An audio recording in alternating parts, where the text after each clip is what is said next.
ಕೊಲೆ ಕೇಸ್ನಲ್ಲಿ ಜೈಲು ಪಾಲಾಗಿರುವ ದರ್ಶನ್ ಬೇಲ್ನ ಕನವರಿಕೆಯಲ್ಲಿದ್ದಾರೆ. ಯಾವಾಗ ಜಾಮೀನು ಸಿಗುತ್ತೋ, ಯಾವಾಗ ಹೊರಬರ್ತೀನೋ, ಬೆನ್ನು ನೋವಿಗೆ ಯಾವಾಗ ಚಿಕಿತ್ಸೆ ಪಡಿತೀನೋ ಅಂತ ದಿನ ಎಣಿಸ್ತಿದ್ದಾರೆ. ಇವತ್ತು ದಚ್ಚುಗೆ ಜಾಮೀನು ಕೊಡಿಸಲು ಕೋರ್ಟ್ನಲ್ಲಿ ಭರ್ಜರಿ ವಾದ ನಡೆಯಿತು.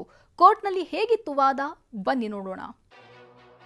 ರಕ್ತದ ಕಲೆಯಲ್ಲೂ ಬಿಡ್ತಿಲ್ಲ, ಕೂದಲೆಳೆಯನ್ನೂ ಬಿಡ್ತಿಲ್ಲ. ತನಿಖೆಯ ಹುಳುಕುಗಳನ್ನ ಕೆದಕ್ತಿದ್ದಾರೆ. ಸಾಕ್ಷಿಗಳ ಹೇಳಿಕೆಗಳನ್ನೆಲ್ಲ ಶೋಧಿಸಿ ಮುಂದಿಡ್ತಿದ್ದಾರೆ. ರೇಣುಕಾಸ್ವಾಮಿ ಕೊಲೆ ಕೇಸ್ನಲ್ಲಿ ದರ್ಶನ್ಗೆ ಜಾಮೀನು ಕೊಡಿಸಲು ದಚ್ಚು ಪರ ವಕೀಲರು ಪ್ರಕರಣದ ಆಳ ಅಗಲವನ್ನೆಲ್ಲ ಜಾಲಾಡ್ತಿದ್ದಾರೆ.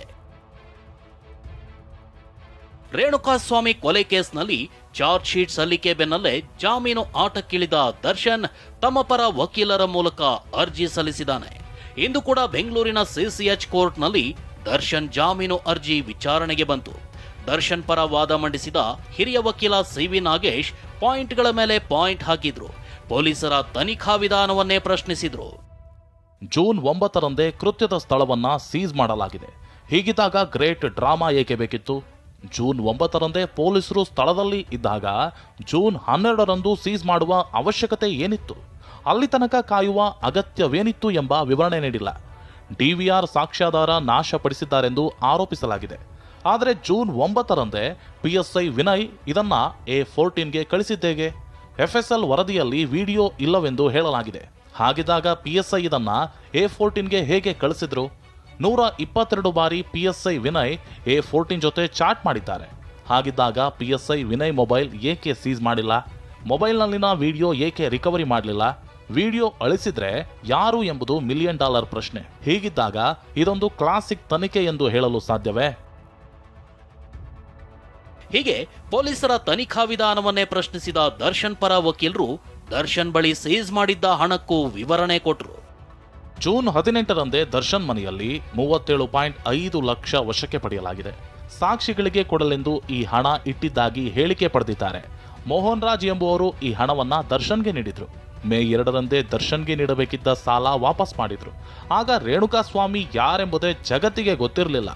ಮೋಹನ್ ರಾಜ್ ಪುತ್ರಿಯ ಡ್ಯಾನ್ಸ್ ಆಲ್ಬಮ್ ಮಾಡಿಸಬೇಕಿತ್ತು. ದರ್ಶನ್ ಡಿ ಬೀಟ್ಸ್ಗೆ ಹೇಳಿ ಇದನ್ನ ಮಾಡಿಸ್ಕೊಟ್ರು. ಇದಕ್ಕಾಗಿ ದರ್ಶನ್ರಿಂದ 40 ಲಕ್ಷ ಹಣ ಫೆಬ್ರವರಿಯಲ್ಲಿ ಪಡೆದಿದ್ದೆ. ಅದನ್ನ ಮೇ 2ರಂದು ಹಿಂತಿರುಗಿಸಿರೋದಾಗಿ ಮೋಹನ್ ರಾಜ್ ಹೇಳಿಕೆ ಇದೆ. ಹೀಗಿದ್ದಾಗ ಶವ ನೋಡಿ ದರ್ಶನ್ ಹಣ ಸಂಗ್ರಹಿಸಿದ್ದಾರೆಂದು ಹೇಳೋದು ಹೇಗೆ?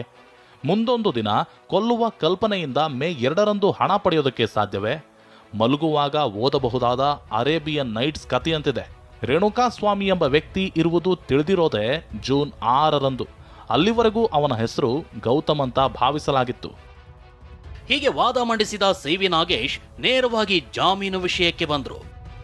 Bale is A rule, jail is exception. Sessions court, high court ಜಾಮೀನು ನೀಡಲು ಹಿಂಜರಿಬಾರದು. ನ್ಯಾಯಾಲಯಗಳಿಗೆ ಸ್ವತಃ ಸಿಜೆಐ ಈ ಮಾತನ್ನ ಹೇಳಿದ್ದಾರೆ.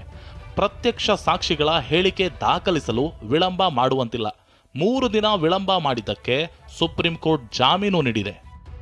ಹೀಗೆ ತನಿಖೆಯಲ್ಲಿನ ಲೋಪದೋಷಗಳನ್ನ ಹೆಕ್ಕಿ ದರ್ಶನ್ ಪರ ವಕೀಲರು ವಾದ ಮಂಡಿಸಿದ್ರು. ವಾದ ಆಲಿಸಿದ ಸಿಟಿ ಸಿವಿಲ್ ಕೋರ್ಟ್ ವಿಚಾರಣೆಯನ್ನ ಇದೇ ತಿಂಗಳ 8ರಂದು ಅಂದ್ರೆ ಮಂಗಳವಾರಕ್ಕೆ ಮುಂದೂಡಿದೆ. ಆರೋಪಿಗಳ ಪರ ವಕೀಲರು ಹಾಗೂ ಎಸ್ಪಿಪಿ ವಾದ ಮಂಡನೆ ಬಳಿಕವೇ ಕೋರ್ಟ್ ತೀರ್ಪು ಹೊರಡಿಸಲಿದೆ. ದರ್ಶನ್ ಪರವಾಗಿರುವಂಥ ವಾದಗಳು ಮುಕ್ತಾಯ ಆಗಿದೆ.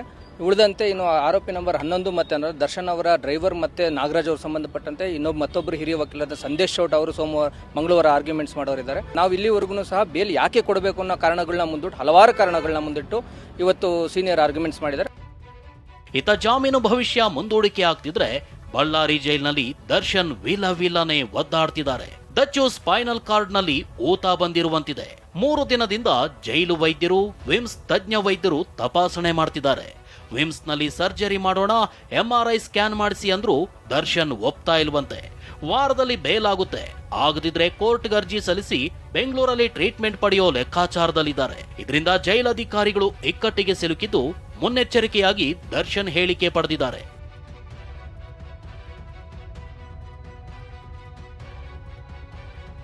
ಜೈಲಿನಲ್ಲಿ ದರ್ಶನ್ ರಾತ್ರಿ ಕಳೆಯೋದೇ ಕಷ್ಟ ಆಗಿದೆಯಂತೆ.